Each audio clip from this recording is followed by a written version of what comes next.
د میندو دا او چغې د پرون شهیدانو پسې دي چې پر لمانځه پې برید شوی. په دې خونړۍ پیښه کې 6 تنه شهیدان شول او 6 نور ټپیان دي. پیښه د جودري سیمې دقیقاً په دې مسجد کې شوې. د پیښې قربانیانو ته ځانګړې هدیره جوړه شوې ده او خاورو ته سپارل شوي دي.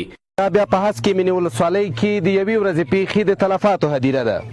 خو کلیوال لا هم د خپل دروند غم په خوږلن کې پراته دي او د کورنیو درنو غمونو ترې لوری ورک کړی دی. کابل ماما د کورنۍ نه خان مست ژوندی دی او هغه ورور دی. د هغوی د کورنۍ نه 11 کسان په شهادت رسېدلي دي او د بنارس 3 زامن په شهادت رسېدلي دي. ډېره بده پیښه وه، بس الله دې موږ ته اجر راکړي.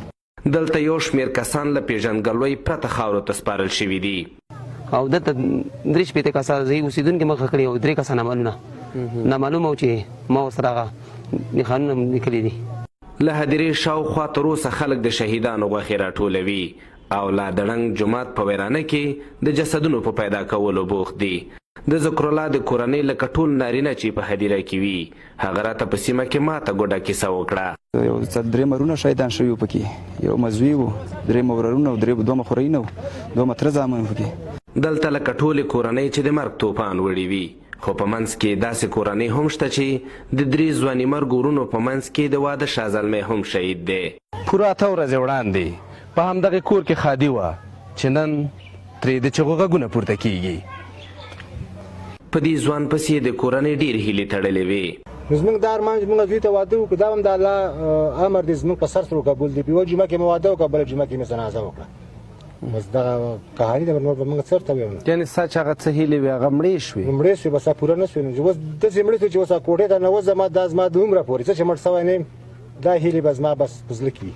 دا نو بیا د تنکي شهید سبیل د واده جوړه ده، هغه نشته خو جوړه یې دلته په میخ ځوړنده پاتې شوې. د شازلمي کورنۍ ته د هغه ناوې هره ګړۍ ویر تازه کوي او لیدلی یې نشي.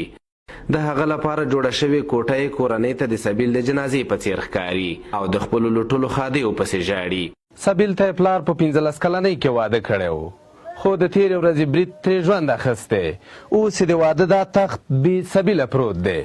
ورته واده مې وکړه ارامه وسته کې، خو بس دغه به د 8 شپې قسمت ورسره و، نور به قسمت نه او موږ ته یې دا غمونه پرېښوده. پوره 8 ورځې وړاندې له همدغې کور د خوښۍ غږونه پورته کېدل او ډله ډله خلک د خوشحالۍ لپاره راتلل. خو نن له همدغې کور د غم غږ پورته کېږي او ګڼ خلک د کور ته راځي او چغې او فریادونه کوي. د دې کلي نوم پخوا جودره و، خو له پیښې وروسته ورته خلک د شهیدانو نوم اخلي. د هسکې مینې خلک تازه تر یو بریده له جګړو راوتلي او یو شمېر کورنۍ خپلو مینو ته ستنې شوي دي چې د دې برید له امله پرې وطن بیا سور تنور شو. د دې برید مسؤلیت تر اوسه کومې وسله والې ډلې په غاړه نه دی اخیستی.